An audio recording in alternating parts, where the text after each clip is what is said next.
We got a special guest tonight. It's a special night. It's a special moment.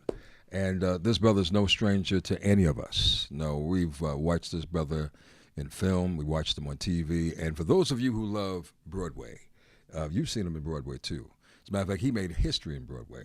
He's a Tony Award winner, actor, director, screenwriter, playwright. This brother's phenomenal. And phenomenal is not even a great word for him. It's an understatement. But it's a pleasure to be welcoming back to the Quiet Storm, Ruben Santiago-Hudson. Hey, hey. My man. Yeah, I'm back. I'm back. Yes, sir, you're back. You're back. And you're back in a great way. You're back on Broadway, starring with Taraji P. Henson and Cedric the Entertainer in this hot show called August Wilson's Come and Gone. Mm-hmm. Phenomenal.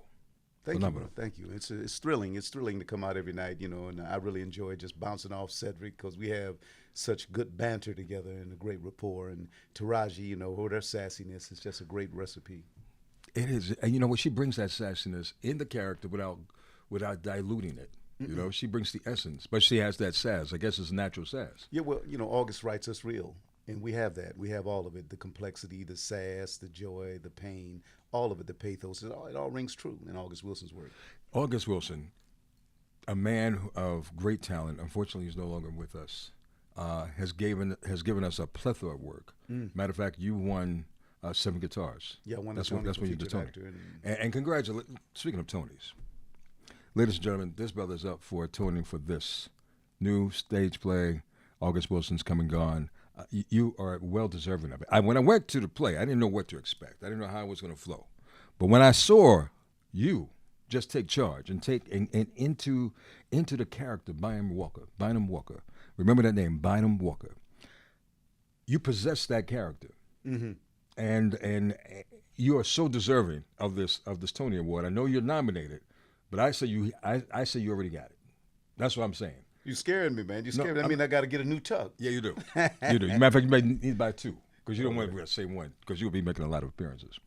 But brother Ruben, man, you bring it home. But knowing, because it's more than just doing a play, you knew the author. You knew August Wilson personally. Yeah, he was a very good friend. He was a wonderful mentor and a friend and a brother and a great person to spar with. We had tremendous debates, wonderful debates, and usually it was about the character I was playing. Really? Once I realized I knew more about the character than him, because you never know more about the character than the writer initially. Okay. But a year down the line of me doing this in San Francisco and in Boston and in Chicago, and then finally I'm like, I think I know something that you didn't write about this guy. Well, tell me, we would spar, and it was just wonderful. And that's a very interesting lead way for me, because I want to know, as you've done so many characters over the years, when you approach a character, how do you know? How do you get into the character? How do you know about this character? Because sometimes they're fictional. Yeah, they're fictional when they write them, but then I have to embody them. Then I have to breathe them, and I have to put a heartbeat on them. I put the blood in them. They're on paper. It's inanimate. Then all of a sudden I take him and bring it life. It's like, making a Frankenstein monster. You got to get the pieces together and then let it pour out. It's just knowledge, what you know. You can't do nothing if you don't know nothing. Yeah. So, like Bynum Walker is people that I know. It's a conglomerate of our, my uncles and people that lived in the rooming house I grew up with in Lackawanna. Wow. They were all drifters. They were all migrants. They all came up, some hobos, some out of prison, some out of chain gangs, some out of levee camps. And they told me their stories. See, I'm first generation of the people that migrated. When they came up, I'm born in 56. So when they came up in the 30s and the 40s to work in the steel industry and the railroad and stuff, those same people are who talked to me every day I came home from school. Wow. Whether they were illiterate and needed me to read their papers, or they wanted to know a fact that they thought, how long is the Nile River? So Nanny had to buy me encyclopedias so I could answer those questions for them. But the way they spoke is the way Bynum speaks. Notice I don't use S's. Yeah. Oh, wow. He go down river selling his pot and pan, and every house he come to. That's what I say, right? Yep. It depends on how all the circumstance of the thing come together. That's how they spoke, right? So wow, it's a great memory, and then beginning to really worship them in a way and reckon with them and call them back to me. I sit backstage in the dark and I call out names, ancestors, every night. Sometimes it's multiple, sometimes one. I think the last night it was one. but most of the time it's several. And they come, they visit me, and then they say, "Going out there, boy," and I'm safe. I don't think of nothing else when I walk out there. I don't think of what's my first line or my second line. I just open my mouth and it reveals itself. Which do you prefer most at this stage of the game in your career? Do you prefer acting? I mean, you've done it all. Lackawanna Blues, you did it all, right? You did it all. Yeah. But what's the most comfort zone for you? What do you feel that you can really let your hair down and not worry too much about where the play is going to go or where the movie is going to go? What role? Is it playwright? Is it director? Is it? They all have their treasures, things that I treasure about each, whether I'm a writer, director, or actor. If I'm an actor, I just got to take care of one butt. This one. I don't have to worry about nothing else. I don't worry. But being a director, I could see maybe that light's too bright, or maybe that's too much red on this. But I don't get into that. I let that go pretty fast because I'm acting, and I just take care of this person I need to take care of. As a director, the treasures in that to me is that I can hire my people, because I walk into these theaters and I see the entire backstage is white, and everybody on stage is black, and it troubles me. Yeah. It is a thing that has cost me jobs, because I speak about that. I go to union presidents and say, "Hey, what can we do about this?" Yeah. And they be like, "Oh, we didn't know." And next thing you know, I'm out of work, getting killed on TV shows, and why would you kill me off any TV show? It's stupidity. Because I come in there saying we need some black directors and writers on this show, and I know that you would take care of it if you were aware of it, right? They would be like, "Yeah, I would." And next thing you know, I'm on unemployment line. It's amazing, man. In 2026, we're still dealing with that. Well, it's not going to stop. It never went away. Not enough of us speak on it. Not enough of us with power. And I don't have power. I have presence. And that presence is my power. But I can't greenlight a film, or I can't stop progress. So I can't get in any big producer's way. I can't stop anything they do. They can stop me. And I'm willing to put mine on the line, because I know what I'm selling somebody else going to buy. I'm a writer, I'm a director, I'm an actor. I'm a mentor, I'm a teacher, I'm a professor, I'm a doctor. I have something that's marketable. So if you want to cut it off here, let me go do something else, because somebody's going to buy something, because Guaranteed. I make you money. Oh. And that's one thing everyone loves. And I tell every kid that I teach, become fine at what you do, because people want fine things. They want fine art, fine women, fine food, fine wine. They want fine art. And if you're good at that and you fine at it, somebody buying it. With you have been in the game, so long, is it hard to still take direction? No, I need direction. I need help. I'm learning. I'm curious. I'm a big kid. The thing about acting, if you can't stay curious, if you can't be a child, you're going to lose, because you don't know everything. I'm walking out. I'm asking Debbie Allen, the incredible Debbie Allen, our director, and Joe Turner's come and gone. Every day I'm asking her something, and she said, "Oh, no, baby, you got that." No, Mama, tell me this. Does that work, what I just did? When he comes down the stairs and I feel him and I flip my head around, does that work? She said, "It's perfect." I said, "Okay." So if it doesn't, she'll tell me. There are some directors that want you to do it straight, but then there are other directors that let you breathe and you bring your own creativity to it. That's the only place I'm going. If I can't bring me to it, I don't need to be there. If you're going to tell me everything you want done, then you better have a long check, and it's not going to get done what you're asking me to do, because I'm going to find out where's the humanity in this character. Yeah. You made me the police chief. I made a human being with a wife and 2 kids at home. Is just a baseball coach. You didn't write that. You wrote me as this mean police chief, and you want me to holler, and I'm not going to holler. I'm authority. So I take your job and take your gun and your badge. So Mr. Director, quit asking me to holler. So it's up to us as artists of color to bring the integrity to our roles, and not just status quo and be willing to just walk the line. Don't walk the line.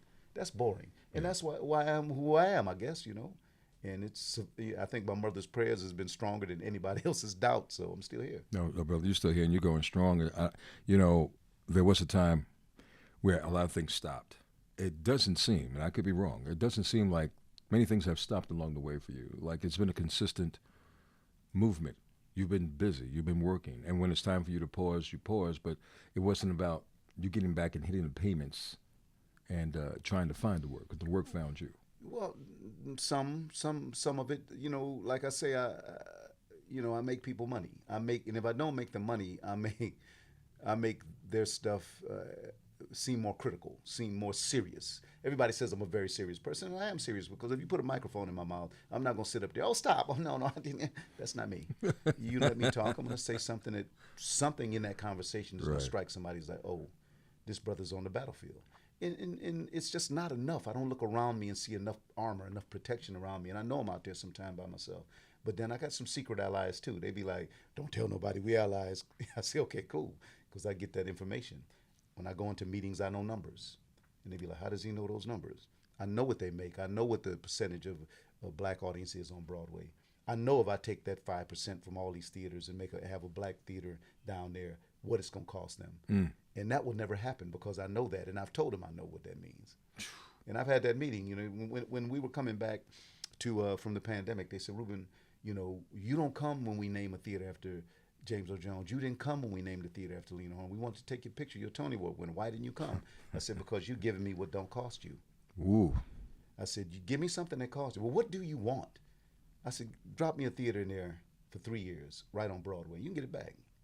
Give it to me for 3 years. Because I'll establish all these people now who have off-Broadway credits as Broadway credits, which is the only theater other than London known throughout the world, internationally, in Japan and in Sydney, Australia, Broadway. So if I bring an army of Broadway people can say we've been on Broadway, it gives us a different credibility.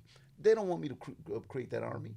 So they said, you're not getting no theater on Broadway, son. You know, but we'll name it after somebody black. We might name one after you. I said, well, I don't know what that means because you named the theater the August Wilson Theater, the first theater ever named after a black man. It took them 16 years. You hear me talking about numbers, right? Yes, sir. To put a play of color in there. And they put it in there during the pandemic when nobody else wanted that theater because people weren't coming to the theater. Right. When I opened up Broadway as the second play on Broadway after the pandemic, in the pandemic I opened up Lackawanna Blues. I could only put 60% audience in that theater because of the rules and regulations. Distance, right. I put the 60 in. 8% of that audience was white. So where 52% of those people were first ticket buyers, walking in there and say, give me tickets to see this man in the pandemic. So I take those numbers into meetings. Are you concerned with black audiences not coming to theater? Oh, they coming to this. Oh, I know they're coming to this. And they acting up. I'm like, y'all hush. I'm hearing they them. loving it. Oh, they love it. But they don't know that we don't always love it when you start talking to, oh, I remember him from Lackawanna Blues. He was good on that show, East New York. Ma'am, can I just be buying them this time? right. That's what you want to do. Do your job right now. But I'm glad they're coming to this one. Oh, but just in general, when I look around the audiences, in a lot of audiences that have a black cast, I don't see a lot of us represented. When the black cast is there, we come out. But when it's not a black cast, we put in about 5%, you know, sometimes 3 to 7% in that audience because it does not concern us. You know, Lloyd Richards said to me, the great director Lloyd Richards, who championed August's first 5 plays, he said to me, you have to be willing to walk up to a complete stranger and say, I don't know what you're doing at 8 o'clock, but I'm going to tell you what you need to be doing because, well, I'm going to do something that concerns you tonight. It's about you. I need to see you there. And people would come. They were given, when Lloyd directed A Raisin in the Sun with Lorraine Hansberry in 1959 in the same theater that I'm in. And I told the actors, I gathered the actors one night, I said, do you know what was happening in 1959 in this theater? For the first time in the history of Broadway, there was a black man directing and a black woman writing for the first time in history. And they raised money for that play. People would walk up and give Lloyd $2 and say, baby, put this in the coffers. He said people were giving $5 bills. They raised that because I'm talking about the black community. They wanted to see this happen. And so I tell these young people sometimes, I say, when we backstage in the dark, in 1959, Sidney Poitier was back here. Diana Sands was back here in Ruby D. Douglas Turner Ward was a moving man, the man that started the Negro Ensemble Company. They were all back in this theater. Claudia McNeil. I said, they were all in this theater. We owe them something. So let's go out there and do this. You know, that's what I tell them. And they be looking at, oh, well, what history you got today, Rube? There's always something. Hey, look, you're a walking history book. I'll be glad when you write the book. But I can't write the book because there's some things I don't want people to know. You understand? Yeah, no, I got you. But you got to write the book. You can write many different kinds of books. Change the name. Some people. Yeah. Well, you could do that too. But you can write many different kinds of books. But the history, the wisdom that you carry with you is priceless. And who's going to keep it real most of the time? Not a lot of us. It's fear. You know, if you know, one of my mentors said to me one day, he said, Rube, they see you coming. And he said, they're blocking you. He said, but they can't block you enough. And he said, I don't know why. I said, because my mother's prayers are stronger than they hate. Ooh. I said, but dig this. I said, I can't change the game now. If I go in there and say, "Oh no, whatever you say, boss," they're not gonna believe that. They know me, so I say, "Why play games?" I'm not out to destroy anything. I don't want to tear nothing down. Right. I want to build something, and that's scary because to build something you need space, and who's giving up space? They don't want to give up space. I was the vice president of Stage Directors and Choreographers Union for years, and one of the things I said to them, I said, all you guys bleeding hearts, all y'all want to see change, but you don't want to give up anything. You don't want to be uncomfortable, because you're gonna get uncomfortable when I'm your boss. Are you willing for me to be your boss and you to be uncomfortable? And nobody raised their hand on that. Because you got to give up something. Yeah. And I guess, obviously, it's still a problem for most today to give it up to a black man. Or a woman. I'd rather a black woman. My discussions with them about the art is completely different than when I'm working with men a lot of times. We be talking about listen, hold on, chief. But women, they handle it a lot differently. They handle, and that's Debbie Allen directing me, opposed to one of the strong male figures that I had directing me. I've never been taken care of so well. I've never had, somebody tap on my door, before the show, when I'm just in there just reading the script, and say, "How you doing? Anything you want to say? Anything you need?" Be like, "I'm good. You got enough water? You've been drinking your water?" Be like, my men be like, "Yo, get up there and get the job done." So I try to be, I guess more vulnerable to in accessible, as a director. I ask questions. I don't tell you what to do. Even in this play, a couple things came up, and a young fella asked me a question about something. Was it working? And I asked him a question, and he didn't answer correctly, so I kept asking other questions, and then he landed. Then I said, "Well, there you are." And then he changed what he was doing. You're the doctor, man. Well, I learned that from Lloyd Richards. Ruben Santiago-Hudson is his name. He's in this play on Broadway right now called August Wilson's Come and Gone. If you have not seen it. August Wilson's Joe Turner's Coming. Yeah. You got to go see it. And you got to read the book. The book is the book more exciting sometimes? The script is wonderful, but because you can continue to go back and look over something maybe you're trying to grasp, because he's so poetic. But what you don't get is the music, the rhythms. What makes August pop is the way we speak. I've been talking to you, and I can't tell you when I hit a period. It's on. It's the poetry. It's the jazz and who we are. And that was jazz.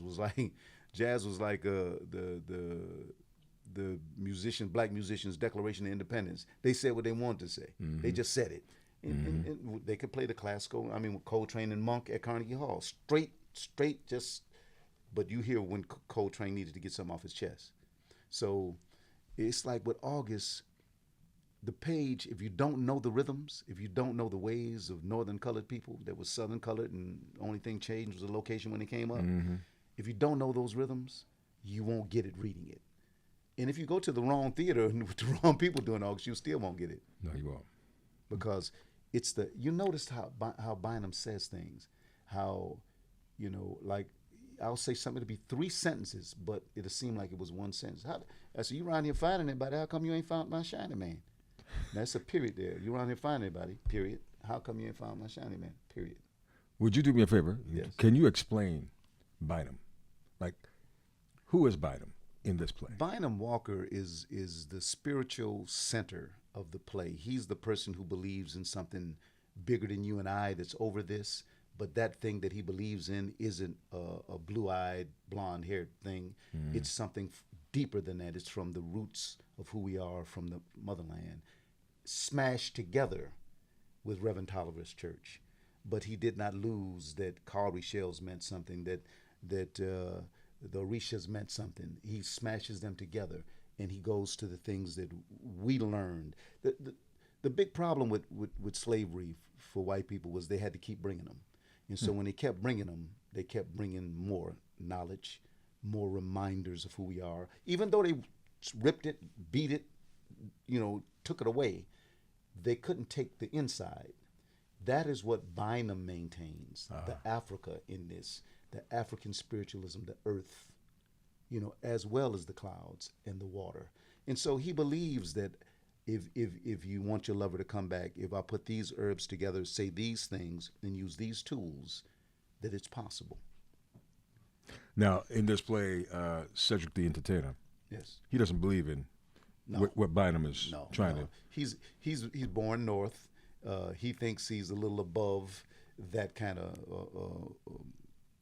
heebie-jeebie kind of stuff, he calls it, and he doesn't understand that it is what's holding him together in his house, because his wife does. Yes. She throws that salt over her shoulder. Right. She talks about, and then she'll dismiss it at times. Yes, she will. But my mother believed in it, who raised me, and she believed in those old remedies. I'll tell you this, I remember she told me to go by the railroad tracks and gave me a big brown paper bag, and she said, you take this weed. She had a little weed, a little bunch of it, showed it to me, said, put this in your pocket. You take this over there, be careful. Trains come through there, be careful. I need you to fill this bag up with this weed. Don't bring this, don't bring that, bring this weed. So I brought the weed, bag full, running out the bag, the weed's hanging out the bag. And she took and she boiled it, and the water turned red.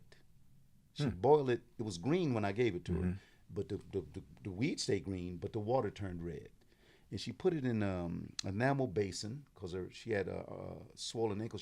Nanny worked from 5 in the morning to 7 at night when she fell asleep at the news. Wow. And she took her feet and she stuck it in this hot red stuff from this weed, and the swelling went down. You think Dr. Smith gonna tell you that? Nope.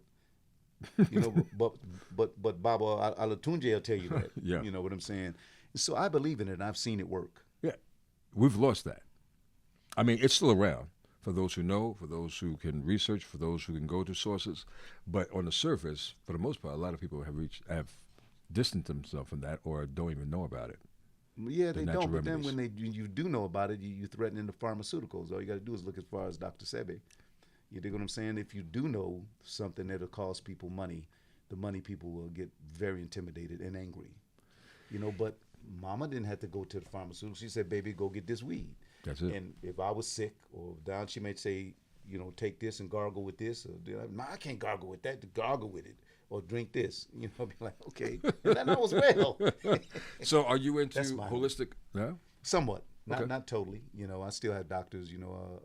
At my age, I have a lot of ailments, and some of the things, I don't know the sources to go to get a lot of those, those herbalistic things. But I do believe in nature, what nature gives you to heal you. Well, look, at your age, you're doing finer than wine. I feel good most of the time. The first step in the day is a little. No, I got it. And look, this has been a masterclass. Ruben Santiago-Hudson, just a walking encyclopedia of wisdom when it comes to film, when it comes to the arts, when it comes to this business. So before I let you go, man, once again, it's August Wilson's Joe Turner's Come and Gone. It's on Broadway. It's only for a limited time. To July 26th at the Barrymore Theater. And that's our end date. That's going to be a final end date. Wow. Hard date? It's hard? That's hard. That's hard. I got to get to writing this movie, and I got to get ready for the next play I'm doing. Now tell everybody about the next play. Well, it's called Mix and Master. It's about the roots of hip-hop up in the Bronx, and it's an old brother that has a record store up there, and a young Coachella DJ who comes to find the Mecca. And she walks in his studio and his record shop, and it's on. Record shop, wow. Yeah, because she's making 50 G's at Coachella, and this man ain't made 50 G's in a year. And he's looking at her, and he's on a day that he has to reckon with who he is in life and how does he want to continue to live. And she comes in, and it's on. Carrie Young, who's won 2 Tonys in a row back to back. It's a two-hander. Carrie Young, who's fabulous, who's in Proof right now with Don Cheadle. Oh, wow. And myself. It's the two of us, written by Dominique Morisseau, who wrote Skeleton Crew and Detroit 67 and Paradise Blue, which I've directed. She wrote it specifically for the two of us as a challenge, and it is incredible. It will be January on Broadway at the Roundabout Theater. But you'll hear more about it later because we got big news about that coming up. There's some hip-hop ambassadors that's going to join us, and I can't speak on it till they announce it. Yes, please, but please come back. Please let me come back. And for that, in the middle, I have something else that we'll talk about, but I can't mention that till they. I understand. They've already announced Mix and Master. Yes, that's already. I saw that. This man, he stays busy. booked and busy, as they call it. You got to, man. You know, the wheels keep on turning. I got to be on them. In part, before you leave, to the younger actors and writers, upon them trying to break into this business, and especially actors of color, because it can be more challenging at times. It is more challenging. What advice would you render? Let's take it from the standpoint, they're dedicated beyond the surface of just wanting to be there. They put in the time. It's not popping up. You know, it's not coming as quickly as they had anticipated it for it to come. Because sometimes we want things when we want them, and patience is very hard to come by. You got to really think about it, Lenny. You know, if you want to chop down a big oak, you got to keep chopping. You dig what I'm saying? This business is not waiting for you, not looking for you. Not per se, but actually they are. What I talked about being fine at what you're doing, everybody's looking for the next best thing. It's like, or next big thing. It's like, what do you want? Why do you want this? Do you want to be a star? I can't help you. I really can't. I mean, think the things that I've accomplished. What if I was not a black man, black Boricua? Imagine what I'd have. I mean, my white colleagues tell me, man, if I had to do what you, man, you win in awards as a screenwriter and a theater writer. And what I say to the young people is, first of all, you got to really be fine at it, dedicate yourself to it, and be patient enough, diligent enough, and pushy enough to keep pushing. I mean, I chased Lloyd Richardson, August Wilson, from 1984 to about 1990 something, till they finally let me in the room. I mean, I wasn't like, every time one of their plays showed up, I would show up there and leave a note backstage. Ruben Santiago-Hudson, I'd love to meet you. You know, your work is incredible. To be an honor. Nothing. But I'm on the side still doing my stuff. Ceremonies and Darko Men at the Negro Ensemble Company. Soldiers play the Negro Ensemble. I'm working the Shakespeare in the Park. All of a sudden they kind of, is that the guy that people talking about that did? I'm in L.A. doing a TV show. And my agent called me and said, guess what? I said, what? He said, they want to see you for 2 Trains Running. I said, where? When? They said, tomorrow. I said, well, where they at? He said, at the church on Franklin and Highland. I said, I'm around the corner. I'll go there right now. He said, no, don't go, Rube. Pick up the sides. And I went in and met him. I didn't get that play. They gave it to a young man named Lawrence Fishburne, who won a Tony Award. Wow. The next play, they brought me in again. And then I came in and was hired. And then I won a Tony Award. And I've been with August ever since. Brother, you have gifted us that wonderful gift God has given you. And you've shown so many characters, and you've brought us to so many different interesting situations through your characters and through the kind of shows and movies that you've been in. So thank you for sharing your gift, knowing what you have. And when we sit down like this, giving us awareness and direction. So bless you. And you got one Tony. I'm shaking your hand because you're going to get that second Tony. You know, don't forget, now, Jitney won the Tony, which I directed as The Revival. A lot of people forget that one. Jitney won the Tony. That's right. That's right. I did forget that. But it is a pleasure to be here, bro, and to be here at WBLS, you know, which has been the heartbeat for so long. And I'm just delighted to be here with you. Well, I'm delighted that you're here with me. I'm glad that you're doing acting, because something tells me, ladies and gentlemen, I found out before we started talking tonight, this brother touched the radio. He touched the microphone. He knows what it's about. He knows. He's talked to and rubbed elbows. He knows.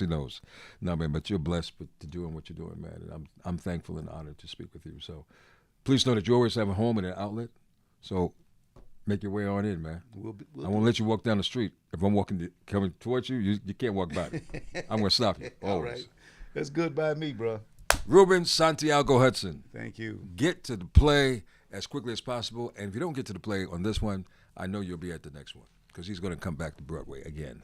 But congratulations on everything. Appreciate it, bro. The Quiet Storm, baby. It's hot tonight.